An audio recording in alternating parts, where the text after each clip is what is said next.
The rain-slicked streets of Willow Creek gleamed under the sodium glow of streetlights. But Ezra Cole's heart raced for reasons beyond the late-night delivery rush.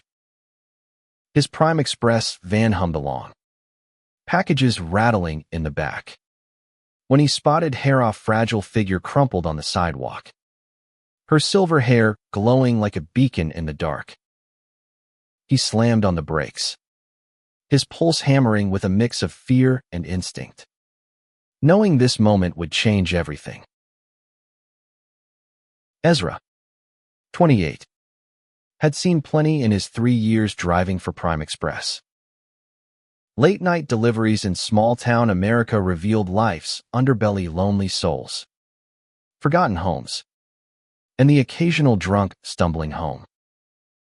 But nothing prepared him for Clara Hensley, a 72-year-old woman whose trembling hands clutched a soaked journal as she sat, dazed, on the cold pavement. He jumped out, rain pelting his jacket, and knelt beside her.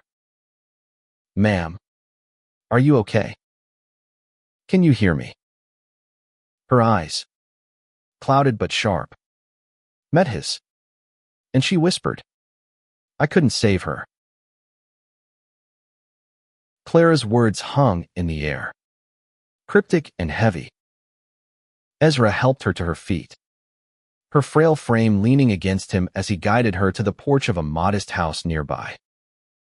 The journal, its leather cover worn to threads, felt like a relic in his hands when she pressed it toward him. "You're kind," she murmured, her voice cracking. "Most people don't stop." Ezra's throat tightened. He wasn't supposed to get involved. Company policy was clear: deliver, leave, repeat. But something in Clara's gaze, a mix of grief and defiance, rooted him to the spot. Inside her home, the air smelled of old books and lavender. Clara sank into a faded armchair, her hands trembling as she gestured to a photo on the mantel. A young woman with a radiant smile, her arm around another woman, both laughing under a summer sky. "That's my Ellie," Clara said, her voice a fragile thread. "She was my everything." Ezra's heart stuttered. He'd grown up in a conservative town, where whispers about people like that carried venom. Yet here was Clara, her love laid bare, unashamed despite decades of judgment. As Clara spoke, her story unfolded like a tapestry of joy and pain. She and Ellie had met in 1970, two women in their 20s, stealing moments in a world that refused to see them. They'd built a life in secret dances and hidden bars, letters written in code, promises whispered under starlight. But the world wasn't kind. Ellie's family had torn her away, forcing her into a marriage she didn't want. Clara's voice broke as she described the last time she saw Ellie, her love disappearing into a car bound for a life Clara couldn't follow. Ezra listened, his own life flashing before him. He'd never told anyone about the boy he'd loved in high school, Jasper, with his crooked smile and fearless heart. Fear had kept Ezra silent, choosing safety over truth. Now, sitting across from Clara, he felt the weight of his own cowardice. "What happened to her?" he asked, his voice barely above a whisper. Clara's eyes darkened. "She wrote to me. For years. Then the letters stopped. I thought she'd moved on. But this," she tapped the journal. "I found it last week, hidden in her old house. She never stopped loving me." The journal was a revelation. Its pages, filled with Ellie's elegant script, detailed a life of quiet rebellion, secret meetings with Clara, plans to run away, and a final, desperate entry They're watching me. I'm scared. Clara. If I don't make it, find me. Ezra's blood ran cold. This wasn't just a love story, it was a mystery. One that Clara, now frail and alone, couldn't solve on her own. He glanced at the clock. His shift was over. But he couldn't leave. Not now. He offered to stay, to help Clara piece together the truth. She hesitated, then nodded, her eyes gleaming with a spark of hope. They pored over the journal, decoding Ellie's cryptic notes about a town called Havenwood, a place where she'd planned to escape. Ezra's mind raced. Havenwood was an hour away, a small community known for its tight-knit, old-fashioned values. If Ellie had been in danger, the answers might still be there. But Clara's health was failing. She couldn't make the trip. Ezra, though, could. As he left Clara's house, journal in hand, the rain had stopped, leaving the air heavy with possibility. He didn't know what he'd find in Havenwood, but he felt the pull of something bigger than himself, a chance to right a wrong, to honor a love that had been buried too long. For Clara, for Ellie, and maybe for himself, Ezra vowed to uncover the truth, no matter what it cost. Ezra's van rumbled down the highway toward Havenwood, the journal resting on the passenger seat like a silent passenger. Its weight felt heavier than its pages, each word a piece of Ellie's heart, preserved against time and cruelty. He couldn't shake Clara's voice, fragile yet fierce, urging him to find answers she'd spent decades chasing. Havenwood was a postcard of small-town America: white picket fences, a single diner, and a church steeple piercing the dawn sky. But beneath its charm, Ezra sensed a current of secrecy. He parked near the town square, where locals eyed his PrimeExpress van with suspicion. A delivery driver didn't belong here, not in a place where everyone knew everyone's business. He clutched the journal. Its final entry burned into his memory: Havenwood. The truth is here. Be careful. His first stop was the town library, a squat building with dusty windows. The librarian, a woman in her 60s with a pinched expression, barely looked up as he asked about records from the 1980s. Old newspapers. In the basement, she muttered, pointing to a staircase. Ezra descended into a dim archive, shelves groaning with yellowed papers. Hours passed as he sifted through articles, his fingers smudging with ink. Then he found Ida 1985 headline: Local woman missing. Family seeks answers. The article was brief but chilling. Ellie Thornton, 37, had vanished from Havenwood after a family dispute. Her husband, Robert Thornton, claimed she'd run off, leaving their 2 children behind. The police had found no evidence of foul play, and the case was closed within months. Ezra's stomach churned. Ellie's journal hadn't mentioned a husband or children, only Clara, her true love.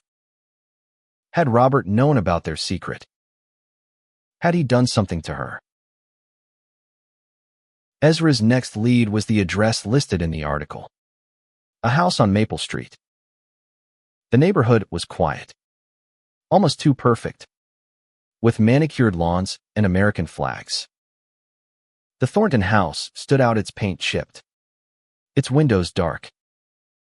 He knocked, heart pounding, but no one answered. A neighbor, watering her roses, watched him curiously. Nobody's lived there in years, she called out. The Thorntons left after, well, After Ellie disappeared.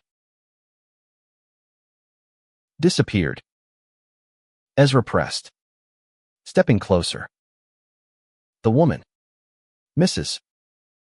Carter, hesitated, then lowered her voice. Folks said she was troubled. Ran off with some woman. They whispered. Her husband was a good man. Raised those kids alone. Ezra's jaw tightened. The judgment in her tone was familiar. The same venom he'd heard growing up. He thanked her and walked away. But her words lingered. Ellie hadn't run off, been taken. Or worse. Back in his van, Ezra flipped through the journal again, finding a name scrawled in the margins, Dr. Ellis. A quick search on his phone revealed Dr. Margaret Ellis, a retired therapist still living in Havenwood. If Ellie had trusted her, she might know something.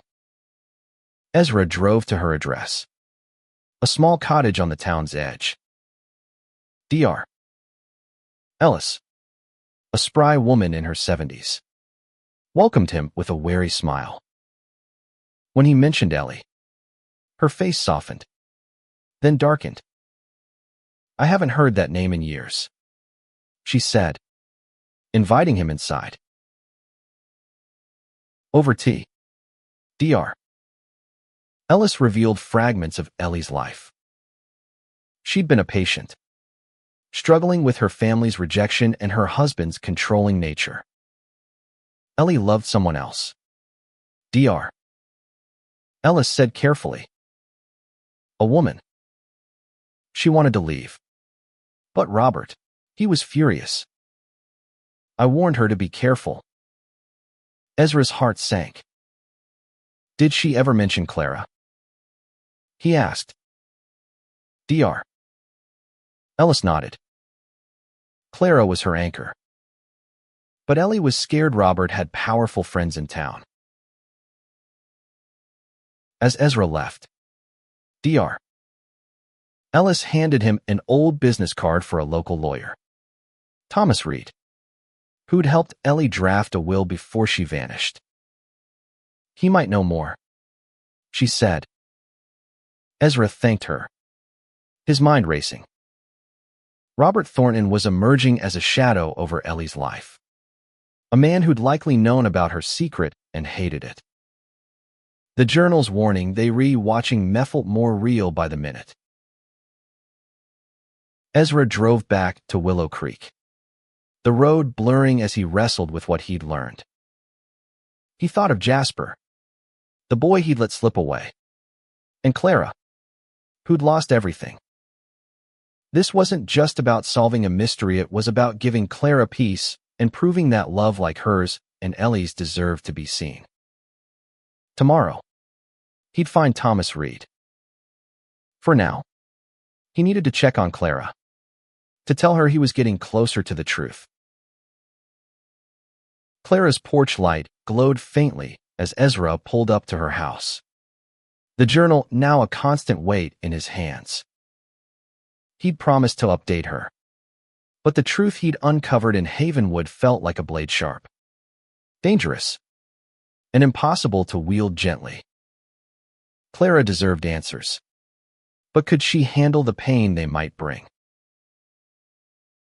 Inside, Clara sat in her armchair, a blanket draped over her knees.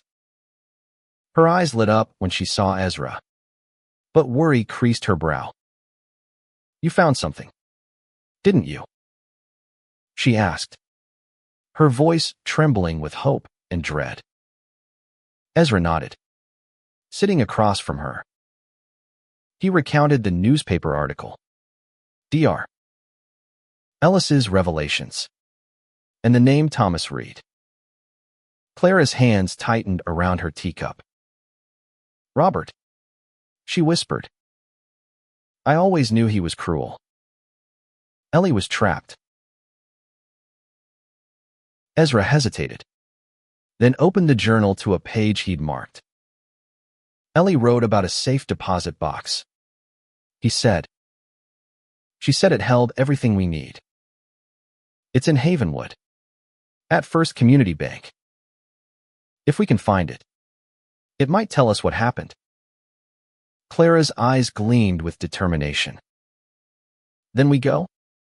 She said, her voice stronger than her frail body suggested. Ezra protested she was too weak for the trip, but Clara was adamant. I've waited 40 years. Ezra, I'm not waiting another day. The next morning, they set out for Havenwood. Clara bundled in the passenger seat. The journal clutched to her chest. The drive was quiet, the weight of their mission pressing down. Ezra glanced at her, marveling at her resilience. He thought of his own silence, the years he'd spent hiding his truth, and felt a pang of shame. Clara had fought for her love against a world that tried to erase it. He wanted to be that brave. At First Community Bank, the manager, a stern man named Mr.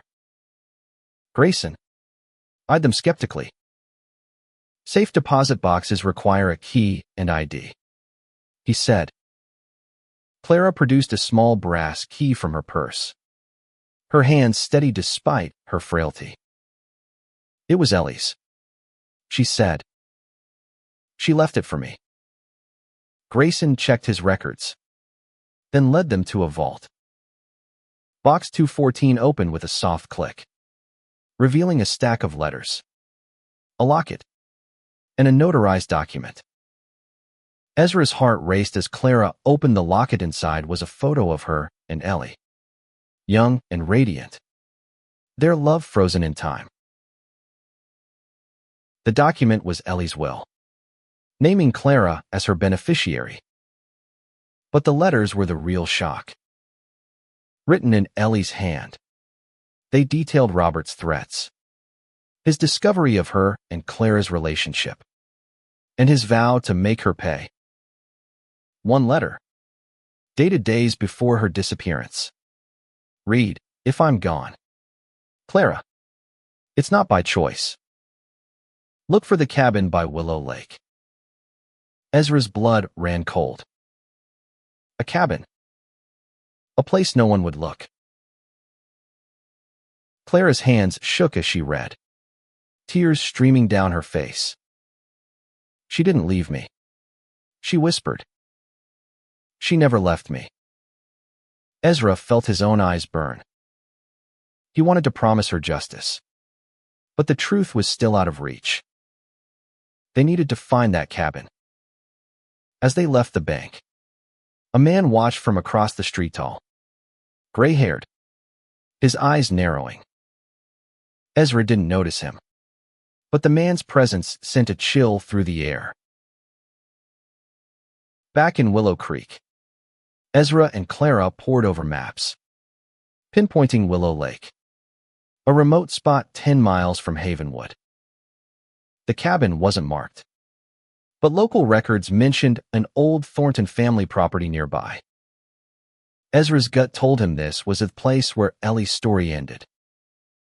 He wanted to go alone, to protect Clara, but she insisted on coming. "This is my fight, too," she said, her voice fierce. Ezra nodded, awed by her strength. As they prepared for the trip, Ezra's phone buzzed a text from an unknown number. "Stop digging, or you'll regret it." His heart stopped. Someone knew what they were doing, and they wanted it to end. He showed Clara, expecting fear, but her jaw set. "Let them try," she said. "I've lost too much to stop now." Ezra felt a surge of resolve. For Ellie, for Clara, for the boy he'd never been brave enough to love. He'd see this through. The dirt road to Willow Lake twisted through dense pines, the air thick with the scent of damp earth and secrets. Ezra gripped the steering wheel, his van rattling over uneven ground, while Clara sat beside him, her eyes fixed on the horizon. The anonymous text still burned in his mind, but Clara's resolve unyielding despite her frail frame kept him focused. They reached the lake at dusk, its surface a mirror reflecting the fading light. The Thornton cabin was a shadow among the trees, its windows boarded, its roof sagging under years of neglect.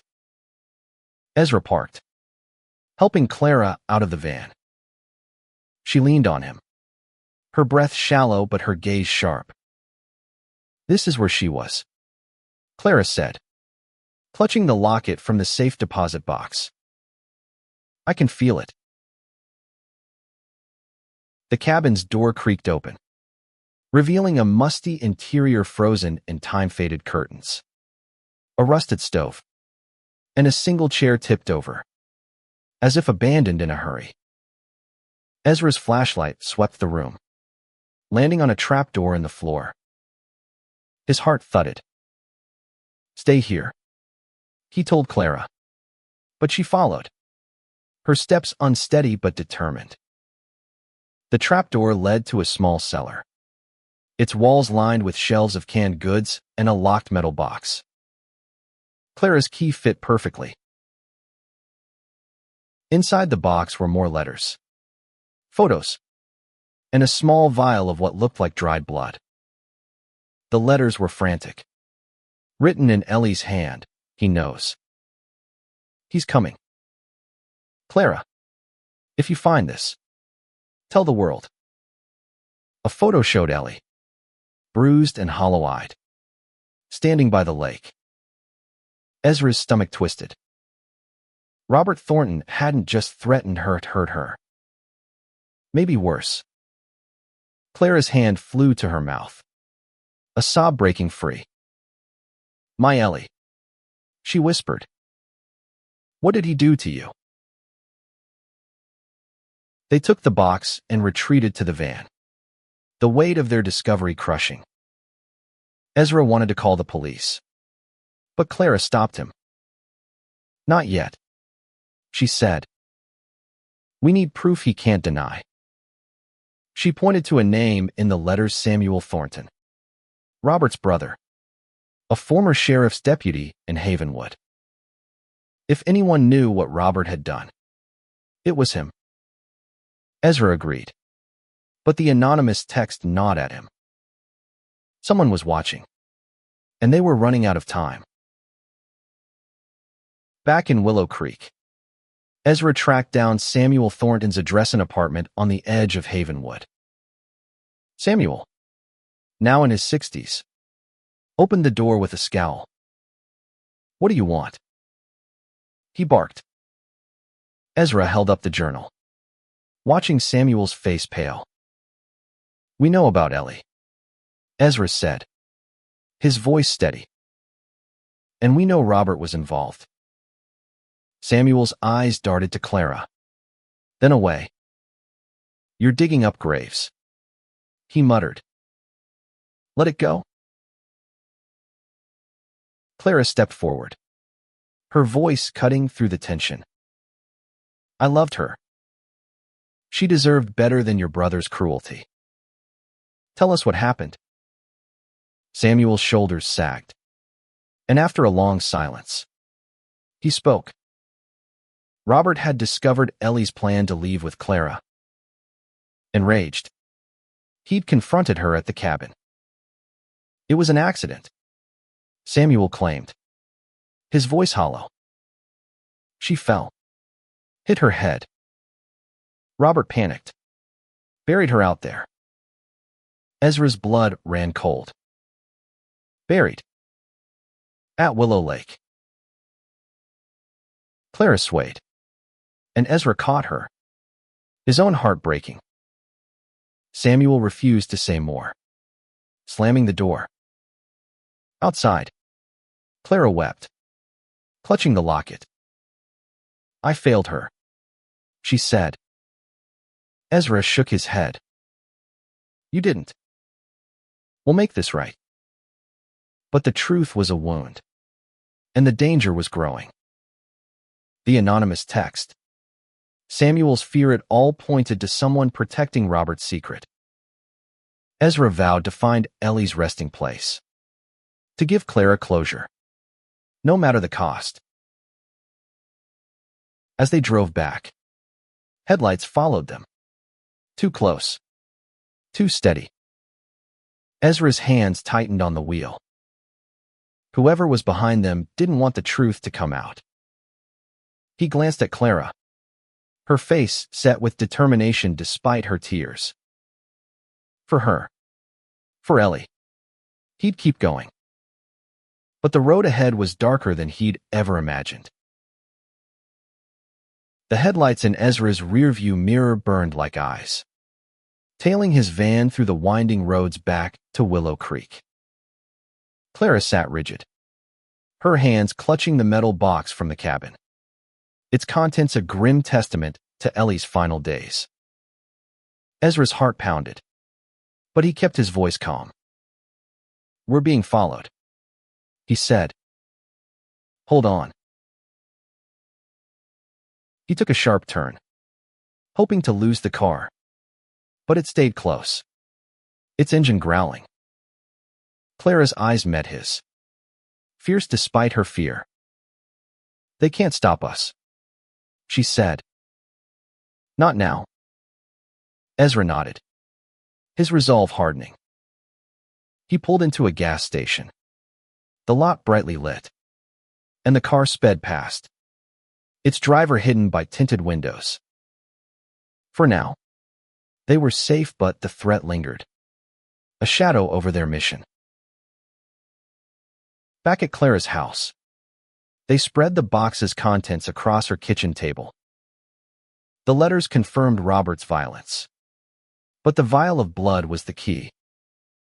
"We need to test it," Ezra said. "If it's Ellie's, it's proof." Clara agreed, but her health was fading. Her coughs were deeper, her hands shakier. Ezra called a friend, Miah, a lab technician in Willow Creek, who agreed to run a DNA test discreetly. "It'll take a day," Miah warned. "Be careful, Ezra. This sounds dangerous." While they waited, Ezra dug deeper into Havenwood's records, using Clara's ancient computer. He found a 1985 police report, buried in an online archive, mentioning a disturbance at Willow Lake the night Ellie vanished. The officer in charge, Samuel Thornton. Ezra's gut twisted. Samuel hadn't just covered for his brother'd been there. The report was vague, but it mentioned a witness, a local fisherman named Joe Harlan, who'd seen a man dragging something to the lake. Joe was still alive, living on Havenwood's outskirts. Ezra and Clara drove to Joe's trailer the next morning, the air heavy with the promise of rain. Joe, a grizzled man in his 80s, squinted at them from his porch. "Ellie Thornton," he said, scratching his beard. "Yeah, I saw something that night. A man looked like Robert carrying a bundle to the lake. I told the cops, but they said it was nothing." Ezra pressed him for details, and Joe pointed to a spot on a map, a shallow cove near the cabin. "If you're looking for her, try there," he said, his voice heavy with regret. The DNA results came that afternoon. Mia's voice was grim over the phone. "The blood's human. Ezra. Female. It's old, but we can try matching it if you get a sample from a relative." Clara had no blood relatives of Ellie's, but the will mentioned her children, 2 daughters, now adults, living in Chicago. Ezra tracked them down online, Sarah and Emily Thornton, both in their 40s.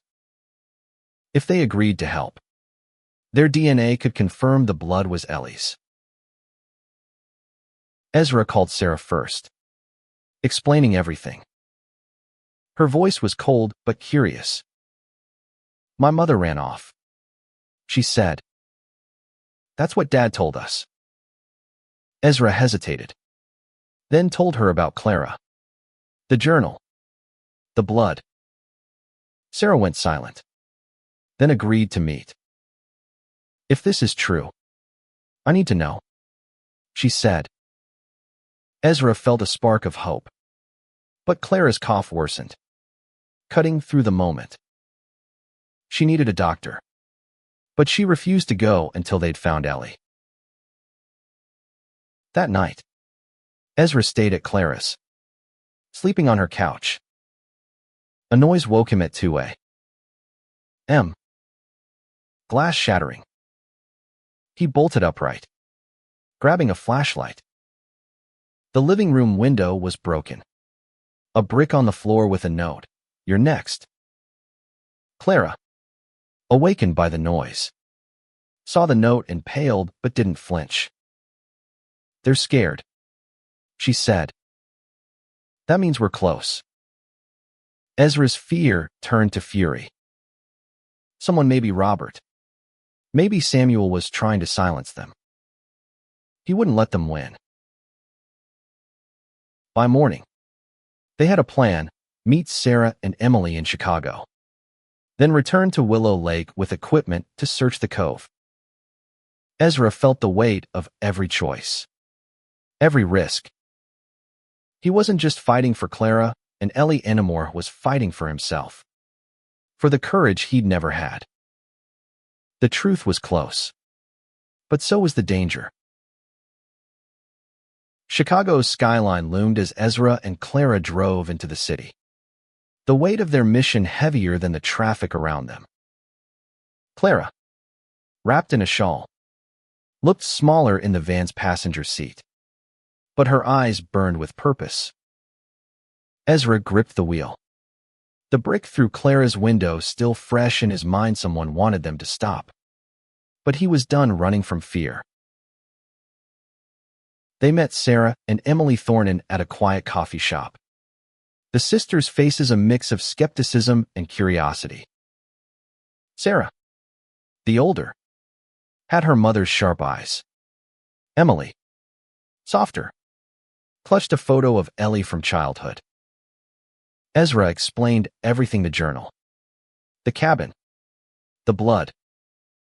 Sarah's jaw tightened. "Dad said she left us," she said.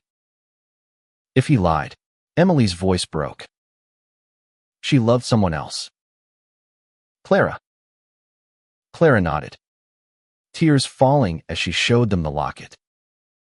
"Your mother was my heart," she said. "She wanted to be with me." The sisters agreed to provide DNA samples, moved by Clara's love and the evidence piling up. Sarah's voice was steel. "If Dad hurt her, I want him to pay." Ezra arranged for Miah to collect the samples, but his phone buzzed as they left to show a photo from an unknown number, showing him and Clara at Willow Lake. His blood ran cold. They were being watched, and the watcher was bold enough to taunt them. Back in Willow Creek, Clara's health worsened. Her coughs rattled her frame, and Ezra insisted on a doctor. At the clinic, the diagnosis was pneumonia, serious, but treatable if she rested. Clara refused to stay. "I need to see this through," she said, her voice hoarse but unyielding. Ezra admired her, but fear gnawed at him. If they lost her before finding Ellie, he'd never forgive himself. With the DNA results pending, Ezra organized a search at Willow Lake, recruiting Miah and a local diver, Tom, who'd worked missing persons cases. They arrived at the cove Joe Harlan had described, the water dark and still under a gray sky. "Tom Dove," his equipment bubbling as he searched the muddy bottom. Hours passed, Clara watching from the shore, her shawl flapping in the wind. Then Tom surfaced, holding a canvas bag, sealed and heavy. Inside were bones human, fragile, and old. Clara collapsed, sobbing, as Ezra held her. The bones weren't proof yet, but they felt like Ellie, a piece of her story finally unearthed. Tom bagged the remains for analysis, but as they packed up, a truck roared into the clearing. Samuel Thornton stepped out, his face twisted with rage. "You're ruining everything," he shouted, advancing on Ezra. Miah stepped between them, phone in hand, recording. "Back off, Samuel," she said. "The police are coming." Samuel froze, then fled, his truck peeling away. Ezra's heart raced as it underestimated how far the Thorntons would go to protect their secret.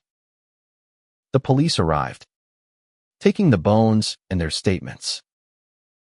Clara, exhausted but resolute, handed over the journal and letters. "This is Ellie's truth," she said. The officer, a young woman named Ruiz, nodded solemnly. "We'll test the bones. If they're hers, we'll reopen the case." That night, Ezra stayed with Clara, the house quiet except for her labored breathing. The DNA results came at midnight. The blood from the cabin matched Ellie's daughter's. The bones were still being tested, but the truth was clear: Ellie hadn't run. She'd been taken. Ezra held Clara's hand as she wept, her grief a mix of relief and devastation. "She fought for us," Clara said. "Now we fight for her." As dawn broke, Ezra knew the fight wasn't over. Samuel was out there, and Robert, if he was still alive, might be too. The anonymous texts, the brick, the truck, they were warnings, but also proof that the truth was close. Ezra felt a fire in his chest, not just for Ellie, but for himself. He'd spent years hiding who he was. No more. The hospital's sterile hum couldn't drown out Clara's determination, even as she lay in a bed with N4 dripping into her arm. Pneumonia had weakened her, but her eyes blazed when Ezra updated her. The bones were Ellie's, confirmed by DNA. The police had reopened the case, and Samuel Thornton was in custody. But Robert, Ellie's husband, remained a ghost, possibly dead, possibly hiding. Clara gripped Ezra's hand. "Find him," she whispered. "For Ellie." Ezra nodded, though the weight of her trust felt like a mountain. He'd never been a hero, just a driver with a van and a past he'd buried. But Clara's fight had become his own, and he couldn't turn back. The anonymous texts had stopped, but the silence felt more ominous than the threats. Officer Ruiz met Ezra at the station, her face grim. "Samuel's talking," she said. "He claims Robert acted alone, but he helped hide the body. Says Robert's been gone for years, maybe dead." Ezra wasn't convinced. Samuel's fear at Willow Lake suggested Robert was closer than they thought. Ruiz handed him a lead, Robert's last known address, a rundown motel in a neighboring county, listed in a 1990 tax record.